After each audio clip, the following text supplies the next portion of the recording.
Isang mapagpalang araw mga kababayan, ang bilis po ng araw at Biyernes na naman. Magbaon po kayo ng pananggalang sa ulan dahil mataas po ang tsansa ng pag-ulan ngayong araw.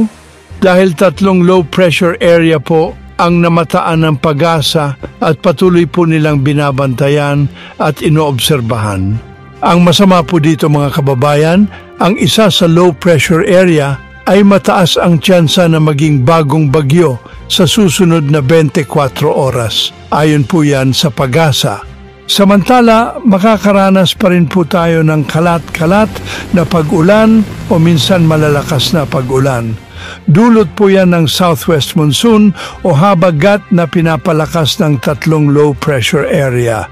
Kaya lagi po tayong mag-ingat mga kababayan sa banta po ng pagbaha o sa pagguho ng lupa tuwing magkakaroon ng malalakas na pag-ulan. Narito po ang update patungkol po sa 3 low pressure area. Pakinggan niyo po mabuti mga kababayan, mula po ito sa Pag-asa. Base rin sa ating latest satellite animation, meron po tayong namamataan na hindi lang isa, kundi 3 low pressure area sa paligid ng Philippine Area of Responsibility. May medium chance or katamtaman na tsansa na maging isang tropical depression or mahinang bagyo. Samantala na sa far east ng extreme northern Luzon, yung pangatlong low pressure area na mataas ang tsansa na maging tropical depression sa loob ng 24 oras.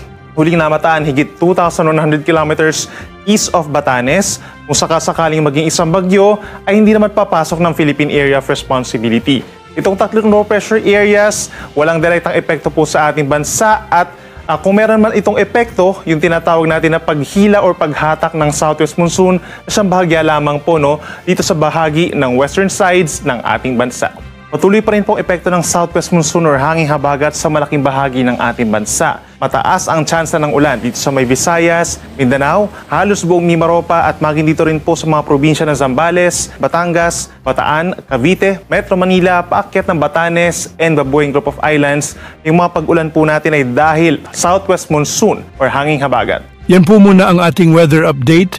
Sa mga naghahanap po ng rechargeable super bright solar flashlight and waterproof work light, click nyo lang po ang product basket na makikita nyo sa inyong screen o sa description box. Para sa mas mabilis na updates, huwag kalimutang i-like, i-share at mag-subscribe sa channel na ito.